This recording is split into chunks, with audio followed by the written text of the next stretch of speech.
Karena tidak ada di sana dunia. Waktu itu iblis maksiat kepada Allah, kada ada lagi dunia. Tidak ada makhluk, manusia belum ada. Tidak ada syaitan, syaitan pun kada ada. Iblis itu bapaknya syaitan. Namun nafsu yang ada. Nah, dengan kesombongan dan kedengkiannya memperlakukan iblis dengan apa yang ia lakukan.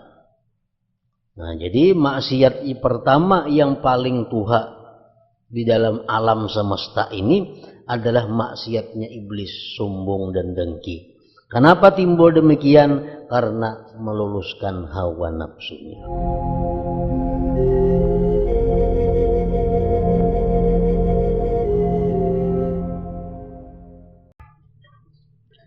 Bismillahirrahmanirrahim. Alhamdulillahirabbil alamin. Wassalatu wassalamu ala asyrafil anbiya wal mursalin Sayyidina Maulana Muhammadin wa ala alihi wa sahbihi ajma'in. Yang menghalangi kita untuk selalu istiqamah dalam beribadah yaitu nafsu kita sendiri.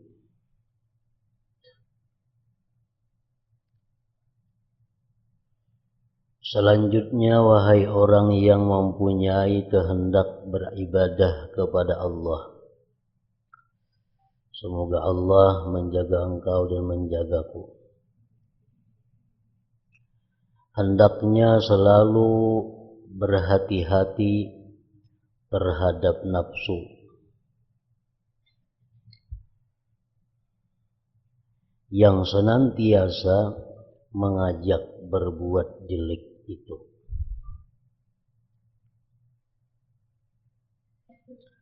Karena nafsu adalah musuh yang paling suka membuat mudarat.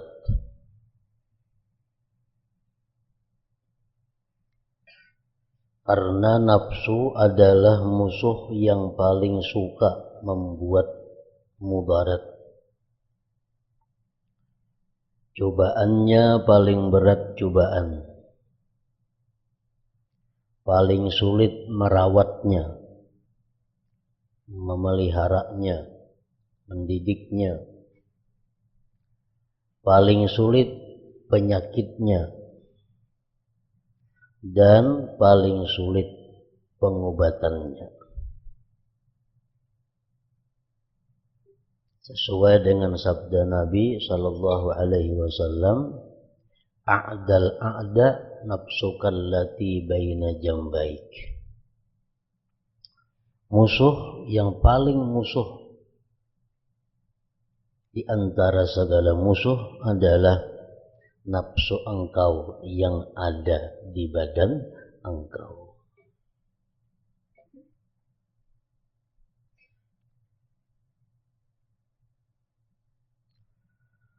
Keharusan berhati-hati terhadap nafsu itu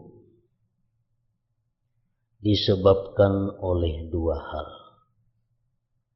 Kenapa kita mesti disuruh melawan nafsu kita? Kenapa kita disuruh berhati-hati terhadap ajakan-ajakan nafsu? Disebabkan dua perkara. Satu, nafsu adalah musuh yang datang dari dalam diri sendiri. Artinya nafsu itu adalah merupakan bagian daripada diri kita sendiri.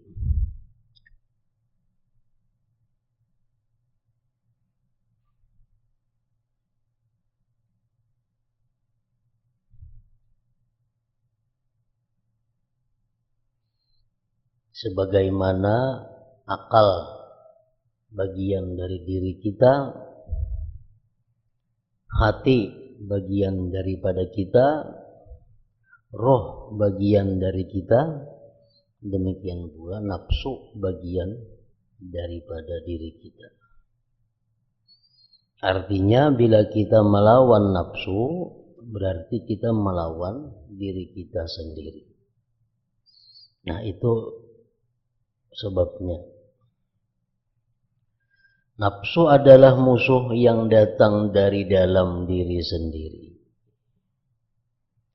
Pencuri apabila dari dalam rumah tentu sangat sulit disiasati dan amat menyusahkan.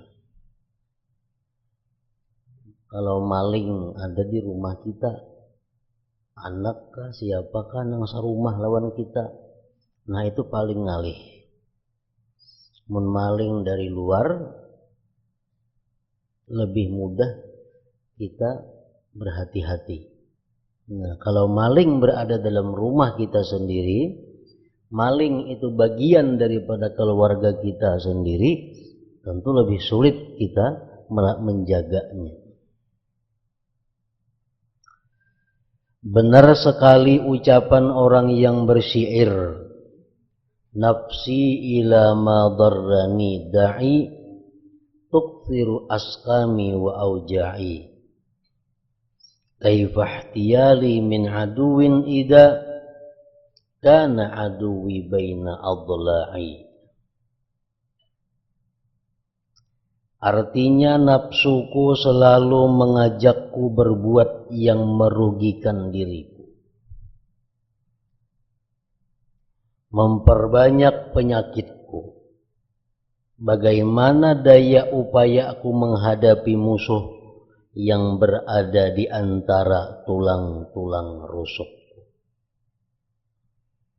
Kalau kita punya musuh syaitan, itu dibacakan zikir-zikir, syaitan mundur.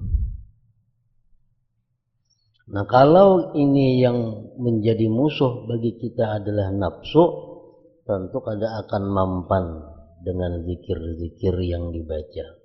Kada mampan dengan bacaan-bacaan menolak syaitan.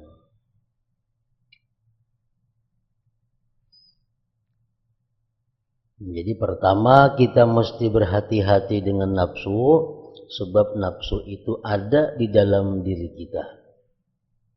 Yang kedua, nafsu itu musuh yang disukai atau dicintai manusia. Nafsu itu musuh yang disukai, dicintai.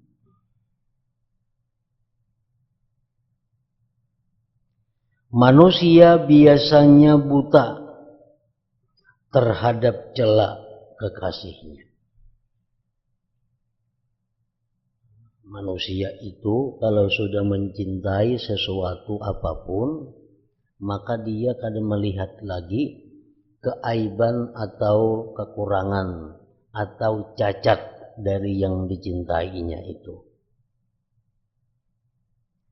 Hampir-hampir tidak dapat melihat celah kekasihnya itu, karena sudah menyayangi, mencintai sesuatu tadi. Sebagaimana dikatakan oleh seorang penyair, walasta tara aiban lidil wuddi wal ikha wala ba'dha ma fihi idza kunta radiya wa 'ainur ridha an kulli 'aibin qalilatun walakinna 'ainas sukhti tubdil masawiya. Artinya, engkau tidaklah melihat celah orang yang cinta dan saudara. Orang yang kita cintai, orang yang kita anggap sebagai saudara kita, nah itu biasanya kita kada bisa lagi melihat kekurangannya. Juga tidak dapat melihat sebagian apa yang ada padanya pada orang yang dicinta atau saudara tadi. apabila engkau sudah senang. Bila kita sudah ketujuh, nang kada baiknya itu kada kelihatan lagi.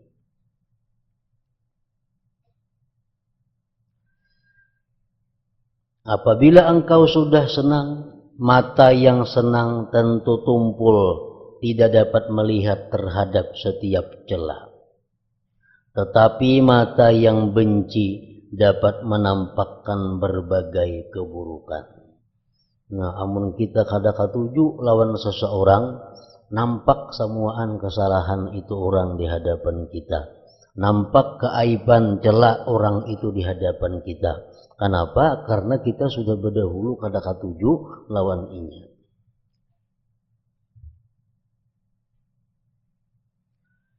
Kalau begitu manusia akan menganggap baik setiap kejelikan yang datang dari diri nafsunya. Dan hampir-hampir tidak dapat melihat celaknya. Padahal nafsu tetap memusuhi dan membuat mudarat. Tidak memakan waktu lama, nafsu itu tentu akan menjerumuskannya ke dalam keterbukaan aib dan kerusakan, sedangkan ia tidak merasa.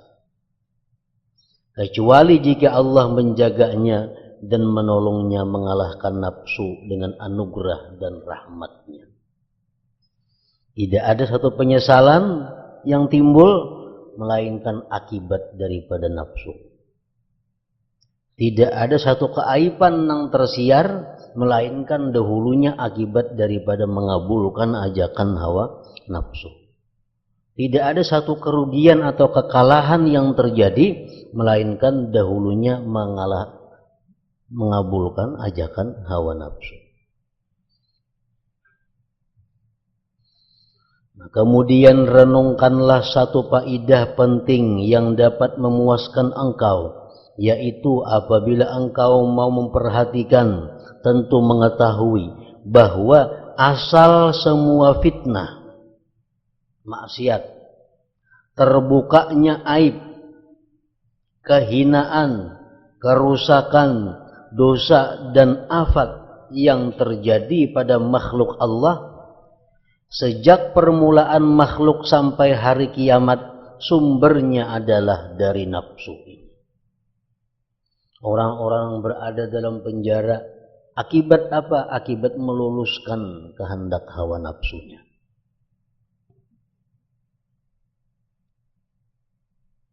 Ada kalanya sebab nafsunya itu sendiri dan ada kalanya sebab bantuan nafsu. Syaitan akan sulit masuk menggoda kita kalau kada dibantu oleh nafsu kita.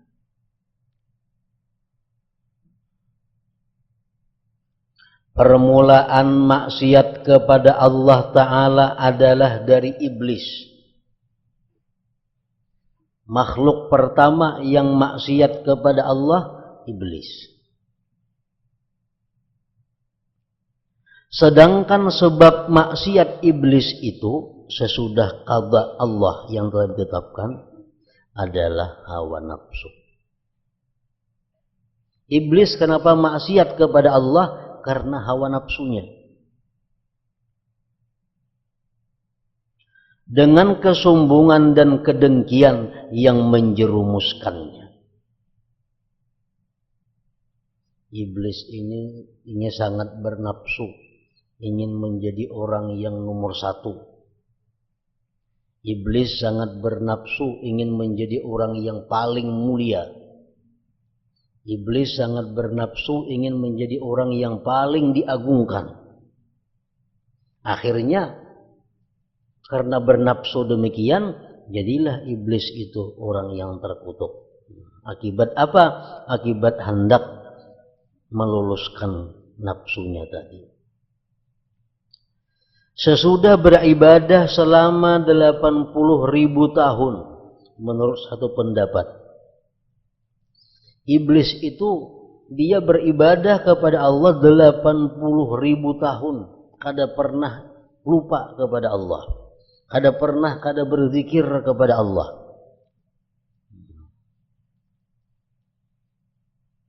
Tapi karena inya hendak segala-galanya, akhirnya apa? Terjerumus ke dalam lautan kesesatan sehingga tenggelam selamanya.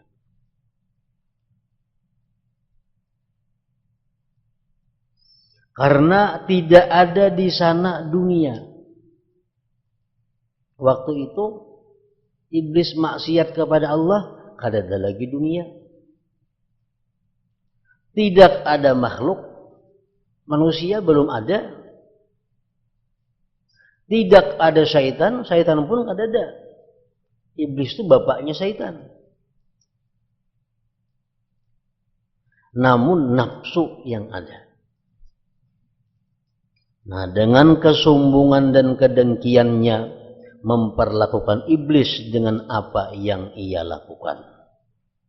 Nah, jadi maksiat pertama yang paling tuha di dalam alam semesta ini adalah maksiatnya iblis, sombong dan dengki. Kenapa timbul demikian? Karena meluluskan hawa nafsunya.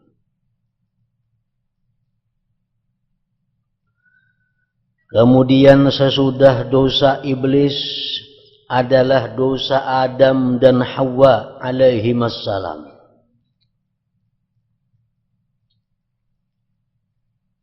Kedua orang ini juga dijerumuskan oleh kesenangan nafsu ke dalam perbuatan dosa.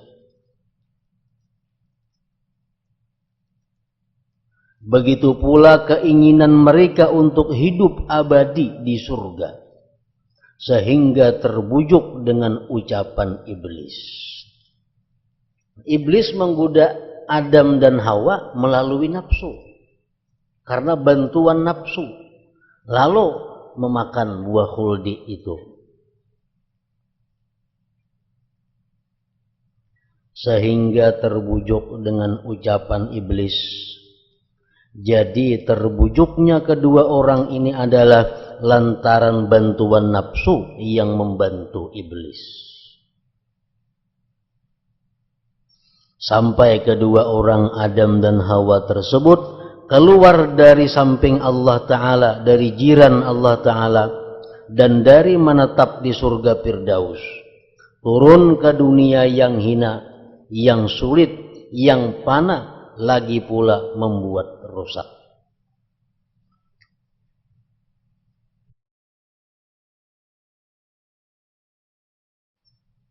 Jadi syaitan ada mengganggu kita. Nafsu ada juga yang mengganggu kita. Ujar Nabi sallallahu alaihi wasallam, al-mu'min baina khamsi syada'id. Orang beriman itu hidup di tengah-tengah 5 kesulitan, 5 kepayahan. Pertama, mu'minin yahsuduh. Orang yang dengki kepadanya. Itu pasti ada ditemui.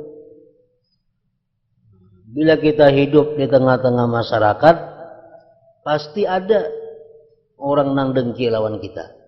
Nah, itu yang kita hadapi dahulu.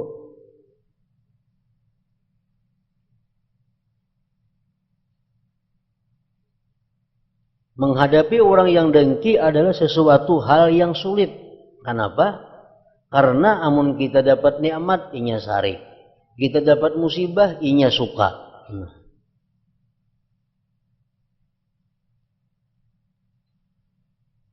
Wa munafikin yubghiduhu. Yang kedua yang kita hadapi dengan susah payah adalah orang munafik yang selalu benci kepada kita. Orang-orang munafik selalu kada katuju lawan orang-orang yang beribadah kepada Allah. Wa kafirin yuqatiluhu. Yang ketiga, orang kafir selalu memerangi kita. Baik dengan pedang, baik dengan ekonomi, baik dengan budaya, baik dengan akhlak.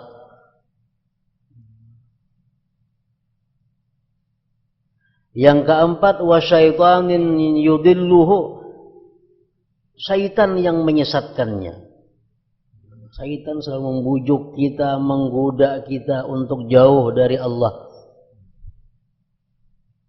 Yang kelima, wa nafsin tunazi'uhu, nafsu yang selalu menentang dia, nafsu yang selalu merebut dia. Jadi kita hidup ini di tengah-tengah 5 musuh.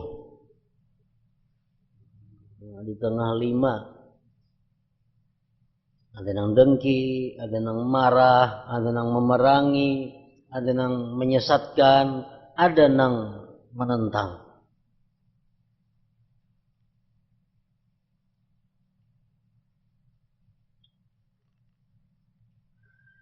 Dan mereka mengalami apa yang mesti mereka alami. Nabi Adam dan Hawa tadi. Keturunan mereka pun mengalami apa yang mesti dialami sejak hari itu hingga selamanya. Lalu renungkan pula peristiwa Qabil dan Habil. Kenapa terjadi pembunuhan? Si Qabil membunuh Habil. Sebab yang membuat Qabil membunuh Habil adalah kedengkian dan kepelitan. Kikir.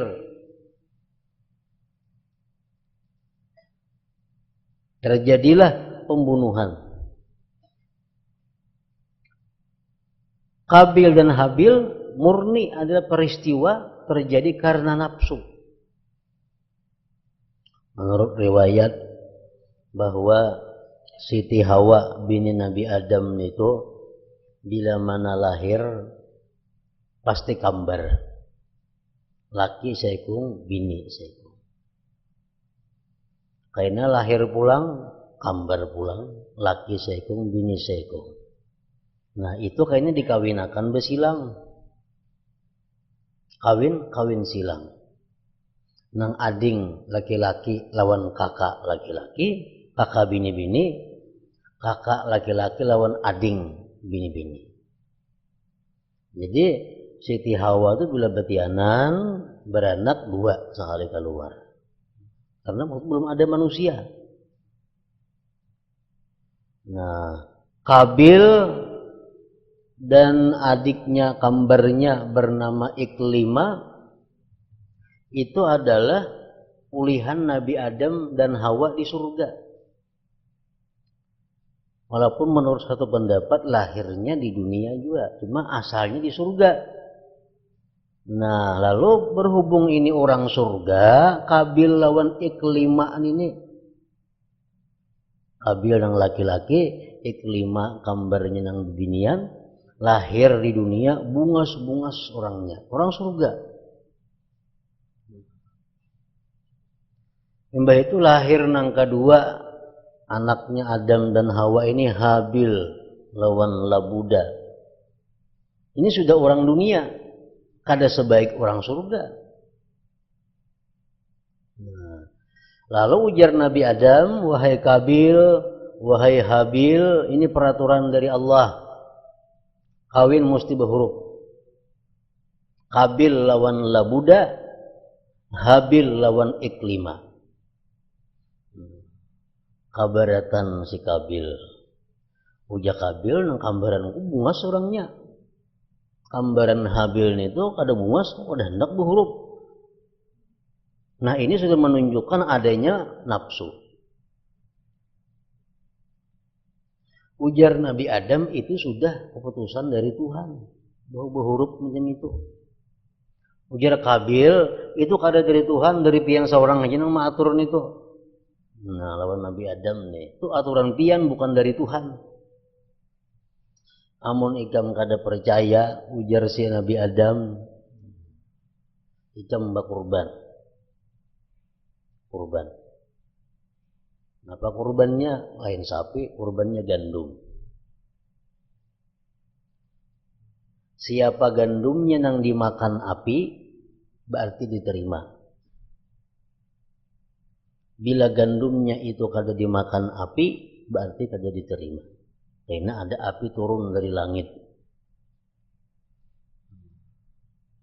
Lalu si Habil disuruh mengambil gandum, Kabil disuruh dia mengambil gandum. Kabil ini pemalar, pelit. Gandum yang paling uyuh diunjuk sagan bakurban itu. Gandum yang paling kada baik. Nah, gandumku si Kabil. Ada si Habil ini gandum yang paling baik diunjuk, gandum yang paling murni diunjuk sagan bakurban itu. Andak kedua-duanya di tanah lapang. Kemana kena api turun memakan, berarti itu yang diterima. Datang api dari langit memakan kurbannya si Habil karena baik. Kabil kalah. Jadi Kabil ini dua penyakit. Pertama nafsu tadi, yang kedua pemalar. Dengki.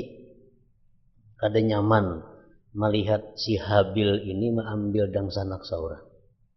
Nah, jadi itulah awal maksiat yang ada di permukaan bumi. Itulah awal maksiat yang terjadi di permukaan bumi.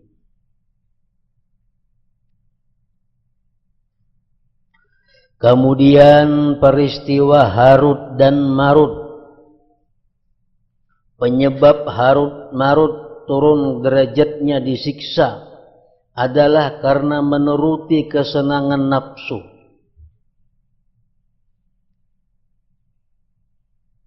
Kan Nabi Adam begitu disuruh ditentukan menjadi khalifah di bumi, ujar malaikat, ya Tuhan, jika kami hendak menjadi khalifah di bumi itu, kayaknya manusia ini bakal lahir di bumi, bunuh-bunuhan gananya di bumi. Memang kami tak ada. Ya Tuhan, cobai kamu ke bumi. Siapa pilih malaikat yang paling baik sini? Terpilihlah Harut lawan Marut. Diturunkan ke dunia.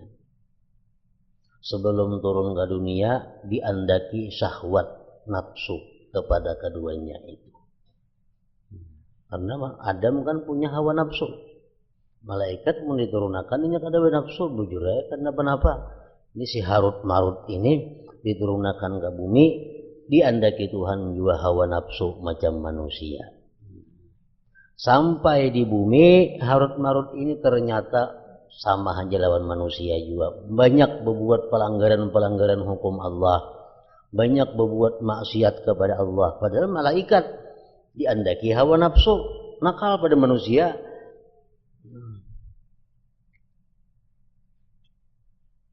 Membunuh, dalam riwayatnya minum, berzina.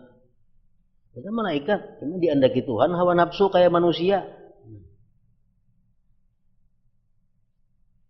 Akhirnya disiksa Harut dan Marut ini karena menuruti kesenangan nafsu. Demikian seterusnya sampai hari kiamat. Setiap ada fitnah di kalangan masyarakat manusia, atau terbukanya aib, atau sesat, atau maksiat, pasti berasal dari nafsu. Dan kesenangan nafsu, saja pokoknya. Seandainya tidak ada nafsu dan kesenangan nafsu, tentu semua manusia selamat dan baik. Nafsu itu kada kawa dijauhkan dari kita. Kita kada bernafsu mati.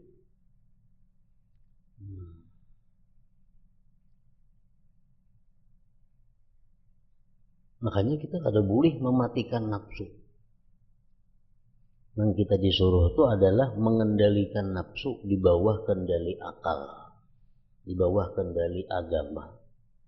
Karena nafsu, hendak kawin itu ada nafsu, hendak makan mesti ada nafsu.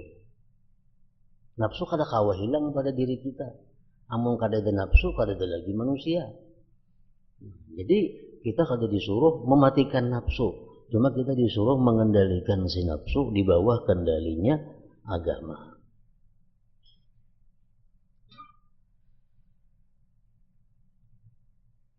Seandainya tidak ada nafsu dan kesenangan nafsu, tentu semua manusia selamat dan baik.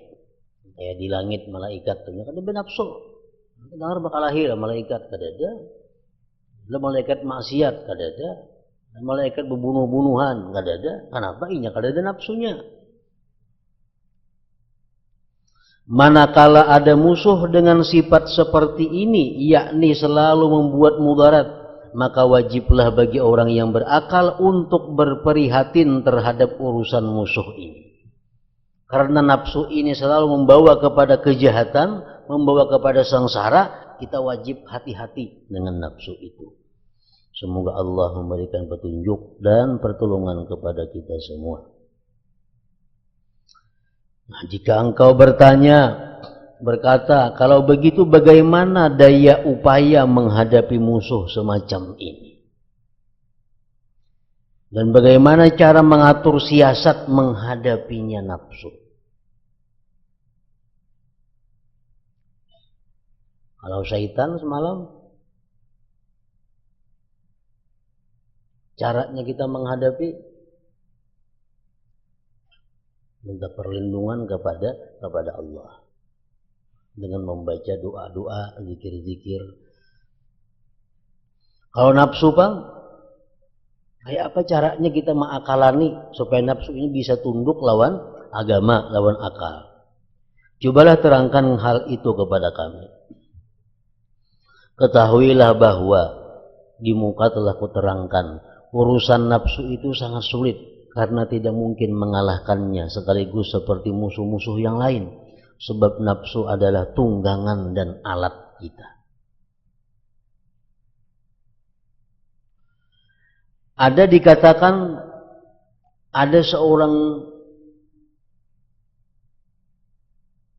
desa mendoakan temannya dengan kebaikan. Ia berkata, mudah-mudahan Allah Ta'ala menghinakan semua musuhmu kecuali nafsumu. Yakni nafsu itu tidak bisa dikalahkan sekaligus dan tidak boleh dibiarkan terus-menerus karena kemudaratannya besar sekali. Jadi engkau pasti membutuhkan salah satu di antara dua cara.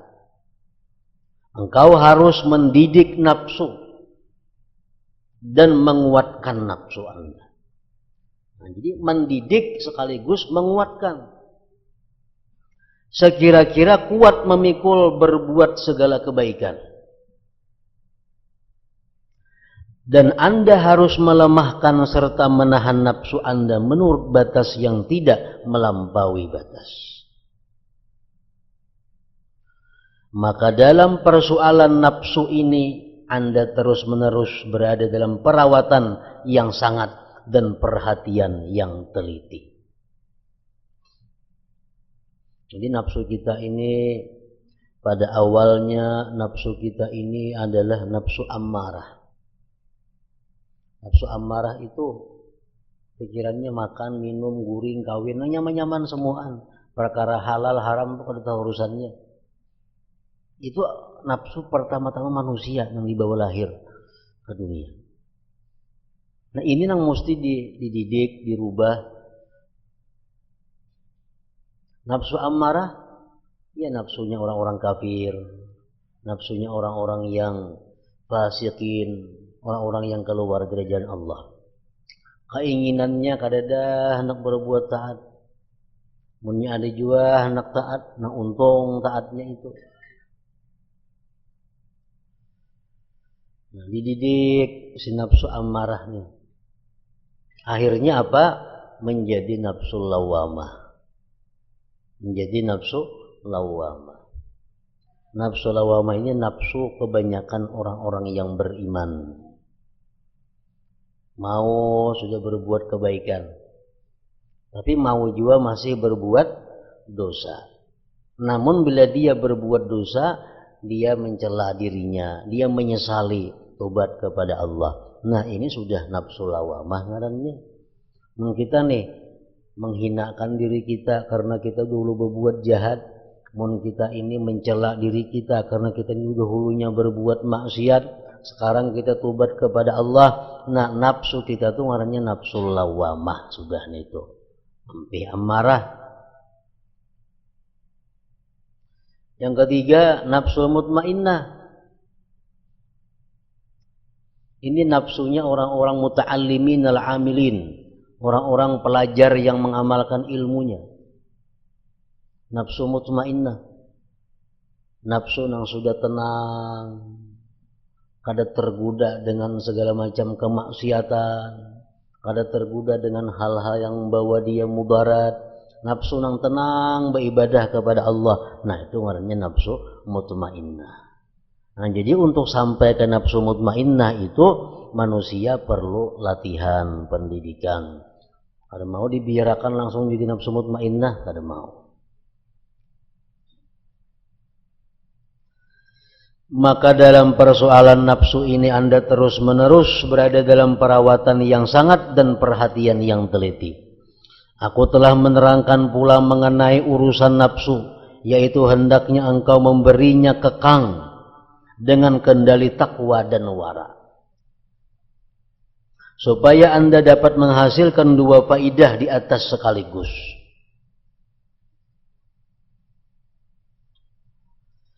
Jika engkau bertanya nafsu itu bagaikan hewan yang nakal atau sulit pemeliharaannya, jelik pekertinya dan tidak menurut kepada gerak kendali, lalu bagaimana daya upaya untuk menundukkannya sehingga kita bisa menguasainya? Nafsu ini macam binatang nang liar, nang nakal, sulit dikekang, sulit dikendali. Nah, kayak apa cara supaya kita bisa mengendalikannya itu? Ketahuilah bahwa apa yang Anda katakan itu benar. Upaya adalah menundukkan nafsu sampai menurut kepada kendali. Para ulama kita berkata, yang bisa menundukkan nafsu dan melunakkan kesenangan nafsu itu hanya tiga, yaitu satu, mencegah kesenangan nafsu.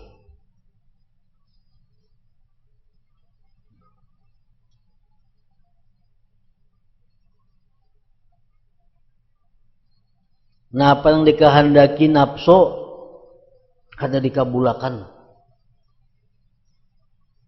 Namun itu bertahap. Ada kawa sekaligus.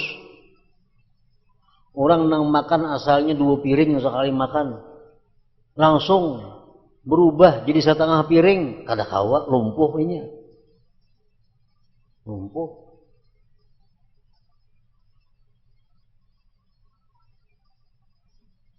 Mencegah kesenangan nafsu. Karena hewan tunggangan kuda yang nakal itu dapat melunak bila dikurangi makanannya. Kuda tuh bila pina nakal kada kawa diatur, kurangi makannya. Nya maasi kina.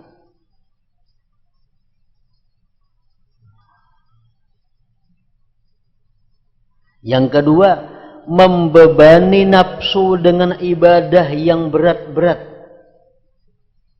Makannya dikurangi dan dibebani dengan tugas-tugas ibadah yang berat. Itu pun bertahap juga. Dimulai daripada membaca Quran setengah muka setiap hari. Itu paling perlu waktu 2-3 menit. Sekian puluh hari berjalan ke itu, dibebani lagi dengan samukaan Al-Quran dibaca setiap hari. Nah, dipaksa nafsu dibebani ibadah. Karena nafsu ini menurut saja amun dibebani itu. Dan kadalawas ini akan jadi senang. Kayak apa aja nakalnya nafsu kita, kalau kita didiknya menurut.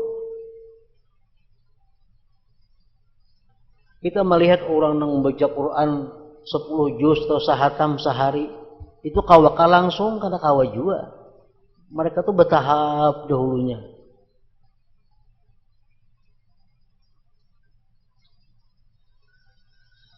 Karena himar itu bila ditambah muatannya dan dikurangi makanannya, maka menjadi menurut dan tunduk. Yang ketiga, memohon pertolongan Allah Azza wa Jalla. Jadi dalam istilah tasawuf disebut riyadhatun nafsi ngarannya, melatih nafsu. Kadang-kadang kada dilatih, kadang-kadang kada dididik. Nah, orang tuh misalnya kada berlatih, kada saling latihan apa-apa, awalnya langsung benyalam sekian jam, kada kawa, mesti ada latihannya. Orang kalau sembahyang malam ini 1000 rakaat, ada latihannya. Kenapa? Membebani nafsu dengan beban yang berat. Yahya bin Mu'adz berkata, jahid nafsaka bi asyafir riyadhah. Lawanlah nafsu engkau dengan pedang latihan. Nah, dengan pedang latihan. Nah, padang kita latih nafsu kita ini 4 hal yang perlu kita latih. Ini modal. Al-qut minat ta'am, sedikit makan.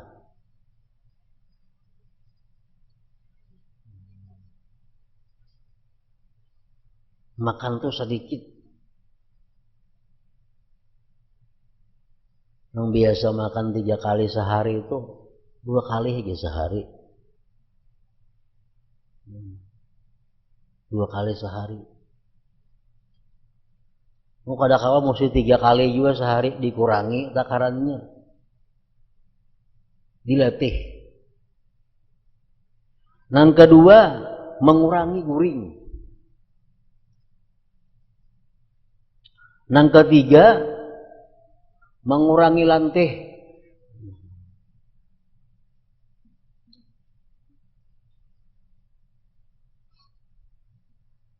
Yang keempat, menahan gangguan-gangguan, celaan-celaan daripada manusia. Kada melawani artinya. Dipadakan orang apakah ada perlu dilawani. Karena menilai kita Allah Ta'ala kada manusia. Sakampungan, saduniaan, madahan kita nih pasik, biar kita merasa bahwa Allah Ta'ala itu kada menganggap kita pasik.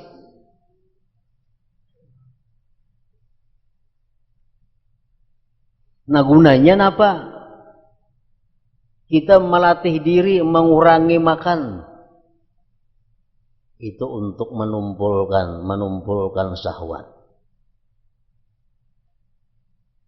Untuk menumpulkan syahwat kita, keinginan-keinginan kita.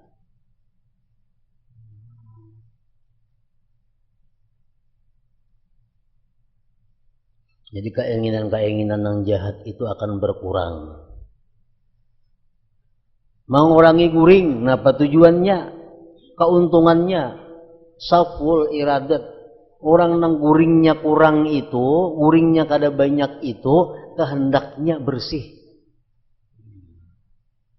Kehendaknya itu bersih. Saful iradat.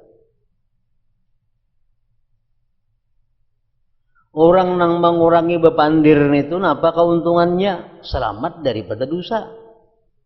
Ini bila kelantihan itu pasti ada tersambat apa yang kada baik.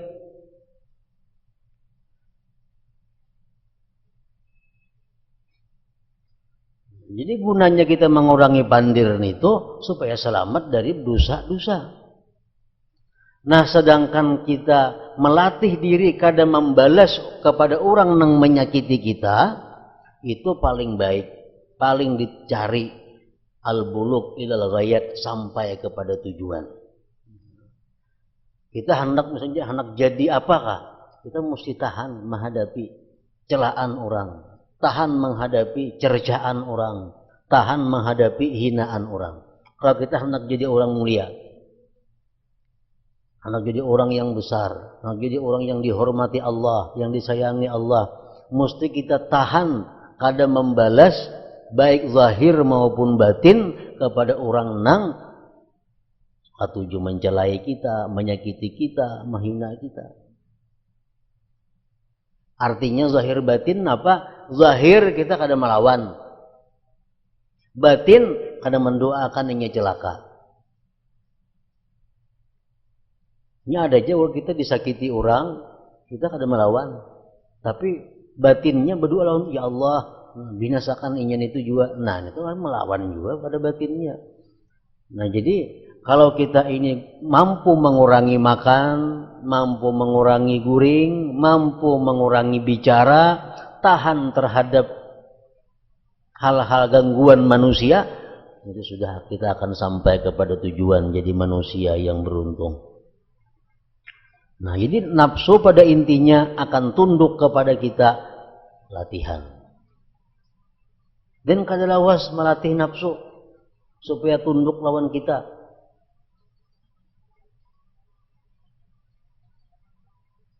Ada yang mengatakan 40 hari sesuai kejadian kita.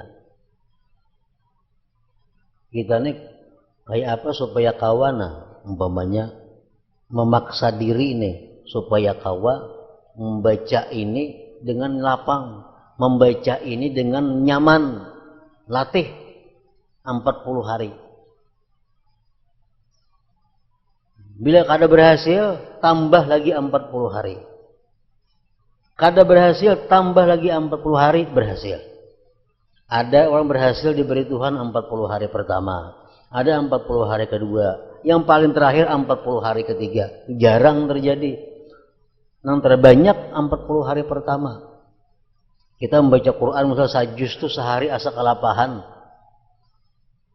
Latih 40 hari. Berturut-turut 40 hari. Baca sajus itu hampir apa? Ada lagi. Itu asa kejadian kita 40 hari. Jadi ngapakah bila kita kelapahan, kesulitan, kita paksa, kita latih, kadalawas sekolahnya 40 hari. Kita akan bisa mengatasi hawa nafsu. Orang tuh kada mau bangun, hendak mana bangun pukul 2 malam. Hendak pukul 2 bangun. Cuma kada mau bangun bila pukul 2. Nah, kita paksa 40 hari. Nah, kayak apa caranya? Alarm kedua bikin di telinga andaki, nah kiri kanan alarm. Pukul 2 bangun paksa 40 hari. Kada alarman lagi. Amunnya masih tambah 40 hari kedua. Tapi biasanya 40 hari pertama itu sudah berhasil. Bangunnya nyaman, kada berpaksaan lagi. Nah, jadi nafsu ini melatihnya itu selama itu.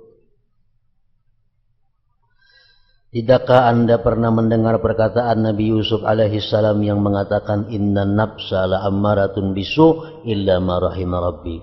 Artinya sungguh nafsu itu selalu mengajak berbuat jelek kecuali nafsu ia orang yang memperoleh rahmat Tuhanku. Apabila Anda dapat mengekalkan 3 hal tersebut, maka nafsu Anda yang liar pasti akan menurut kepada Anda dengan seizin Allah Subhanahu wa ta'ala. Dan kalau sudah begitu, hendaklah engkau segera mengendalikan nafsu itu dan membebaskan diri dari ajakan jeleknya nafsu itu.